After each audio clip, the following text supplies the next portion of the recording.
နိုင်ရလူစိတ်ပြင်းပြနေတဲ့ပြိုင်ဘက်ကမျက်မမြင်ကလေးရဲ့ဟင်းချိုထဲကိုငညိုကောင်းတွေလောင်းထည့်လိုက်ပါတယ်။ဒါပေမဲ့သူမှမထိလိုက်တဲ့အချိန်မှာပဲအဲ့ဒီမင်းကလေးရဲ့မျက်စိအမြင်အောင်ယုံဟာပြန်လဲကောင်းမွန်လာခဲ့ပါတယ်။ဘရင်ကြီးဟာအစာစားခြင်းစိတ်လုံးဝမရှိတဲ့ယောဂအနိုရက်ဆီယာကိုခံစားနေရတာကြောင့်ဟင်းချက်ပြိုင်ပွဲတစ်ခုကိုကျင်းပခဲ့ပါတယ်။ဘရင်ကြီးရဲ့အစာစားခြင်းစိတ်ကိုပြန်လဲကောင်းမွန်လာအောင်လှုပ်ဆောင်နိုင်သူတိုင်းဟာဒေါ်လာ9 တန်စုချိမြင့်ခြင်းခံရမှာဖြစ်ပါတယ်။ပထမဆင့်ထိတဲ့ဓာတ်စွမ်းကြီးစံတက်ခြင်းကိုဆက်တင်လိုက်ပါတယ်။ပြိုင်ဘက်ကရိုးရှင်းတဲ့ရေချဲတုံးကိုအမြန်ရွေးချယ်ခဲ့ပြီးအခက်ခဲဆုံးပါဝင်ဖြစ်စီဖြစ်တဲ့ဒိုဖူကိုမင်းကလေးအတွက်ချန်ထားခဲ့ပါတယ်။ဒါပေမဲ့မင်းကလေးကတော့ဂရုမစိုက်ခဲ့ပါဘူး။သူမှယုံကြည်မှုရှိရှိနဲ့မိဖို့ချောင်ထဲကိုဝင်ရောက်သွားတဲ့အခါဒိုဖူကအလွန်ပြက်စီလွယ်တဲ့ပျော့ပြောင်းတဲ့အမျိုးအစားဖြစ်နေတာကိုအံ့အားသင့်စွာတွေ့ရှိလိုက်ရပါတယ်။သူ့ရဲ့ပြိုင်ဘက်ကမာမာနကြီးစွာနဲ့အရှုံးဖေးဖို့ပြောခဲ့ပြီးမဲ့မင်းကလေးကတော့စိတ်တည်ငြိမ်စွာနဲ့ဓာငယ်လေးတစ်ချောင်းကိုကောက်ကိုက်ပြီးဒိုဖူကိုထွန်းထူးဖို့ဆက်တင်လိုက်ပါတယ်။ဒီလိုမြင်ရတဲ့အခါပြိုင်ဘက်ကလည်းသူ့ရဲ့ရေခဲတုံးကိုချက်ချင်းဆက်တင်ထုလုပ်ပြီးမင်းကလေးထက်အရင်ပစ္စည်းသွားခဲ့ပါတယ်။မင်းကလေးကတော့နောက်တဲ့10မိနစ်လောက်အချိန်လိုချောင်းတည်ငြိမ်စွာပြောချခဲ့ပါတယ်။တခြားသူတွေကအချိန်ဖုံးနေတာပဲဆိုပြီးလောင်ပြောင်ခဲကြပါတယ်။ဘာပဲဖြစ်ဖြစ်မျက်မမြင်တယောက်ကဓာတ်ကိုကျွန်းကျင်စွာကင်တွယ်နိုင်เสียရအကြောင်းမရှိဘူးလို့ပြောဆိုခဲ့ကြပါတယ်။ပြိုင်ဘက်ကသူ့ရဲ့ရေခဲပန်းပုတ်ကိုအရင်ဆုံးတင်ပြခဲ့ပါတယ်။ရှုပ်ထွေးလာတဲ့ငကားပုံစံရေခဲပန်းပုတ်ကိုမြင်လိုက်ရတဲ့အခါ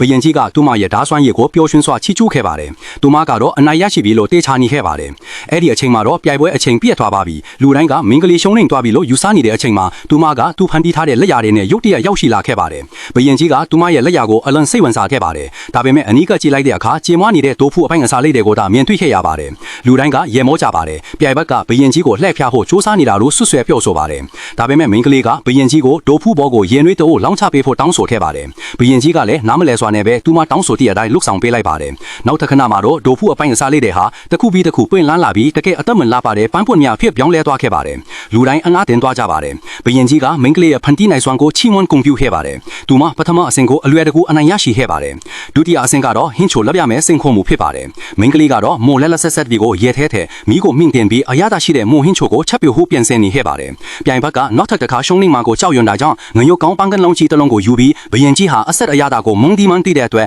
မင်းကလေးရဲ့ဟင်းချိုထဲကိုအကုန်လုံးလောင်းထည့်လိုက်ပါတယ်။မင်းကလေးကဒီလောက်ရက်ကိုမြို့ဘာထန်ထင်တွေးလိုက်ရပေမဲ့သူ့ပြိုင်ဘက်ကိုတော့ဖော်ထုတ်ပြောဆိုခဲ့ခြင်းမရှိပါဘူး။ဟင်းချိုနှစ်ပန်းကလုံးကိုဘရင်ကြီးရှေ့တင်ပြတဲ့အခါသူကမင်းကလေးရဲ့ဟင်းချိုကိုအရင်ဆုံးမြင်ဆန်းခဲ့ပါတယ်။ပြိုင်ဘက်ကတော့မင်းကလေးရဲ့ပေါ်ပြင်းထန်တဲ့ပြစ်တင်ရှုတ်ချမှုကိုမျှော်လင့်နေခဲ့ပါတယ်။ဒါပေမဲ့ဘရင်ကြီးဟာချက်ချင်းဆိုလို့ဟင်းချိုရဲ့အရသာကိုဆွဲလန်းသွားခဲ့ပါတယ်။သူကနူးညံ့သည့်ကျွဲဝက်ကအရသာရှိတဲ့ဟင်းခါရဲ့အရသာကိုချီးမွမ်းခဲ့ပါတယ်။ပြိုင်ဘက်ကမယုံနိုင်အောင်ဖြစ်သွားခဲ့ပါတယ်။ငရုတ်ကောင်းတွေအများရှိတဲ့ဟင်းချိုကဂလိုလို့နူးညံ့နေရမှာလေ။ဘရင်ကြီးကအဲ့ဒီနောက်မှာတော့ပြိုင်ဘက်ကျဟင်းချိုကိုမြဲဆန်းခဲ့ပါတယ်။ဂရုတဆိုင်တငုံတောက်ပေးတာနဲ့ချက်ချင်းပြန်ထွေးထုတ်လိုက်ပါတယ်။ပြိုင်ဘက်ကထိတ်လန့်သွားပြီးဒူးထောက်လဲကျသွားပါတယ်။ဘရင်ကြီးကသူမရဲ့ဟင်းချိုဟာအဆက်လွန့်ခဲ့ပြီးလုံးဝစားသုံးလို့မရဘူးလို့ပြစ်တင်ဖြိုဆိုးခဲ့ပါတယ်။တုံလူချောက်ချစွာနဲ့ပြိုင်ဘက်ကမိန်းကလေးကိုကြည့်လိုက်ပါတယ်။အမှန်တရားကတော့သူတို့ဟင်းချိုတွေတင်ပြချိန်မှာမိန်းကလေးကသူမရဲ့လက်ရှိအခြေရေးတွေကိုအသုံးပြုပြီးအမြင့်ကိုကွဲကားပန်းကနှလုံးကိုလျှို့ဝှက်စွာလဲဝယ်လိုက်ခြင်းဖြစ်ပါတယ်လို့သိလိုက်ရပါတယ်။ဒေါသထွက်နေတဲ့ဘရင်ကြီးကပြိုင်ဘက်ကိုနန်းတော့ကနေချက်ချင်းနှင်ထုတ်လိုက်ပြီးမိန်းကလေးကိုအနိုင်ရရှိသူအဖြစ်ကြေညာလိုက်ပါတယ်။သူမဟုတ်ထုတ်ဖော်ပြောကြားလိုက်ပါတယ်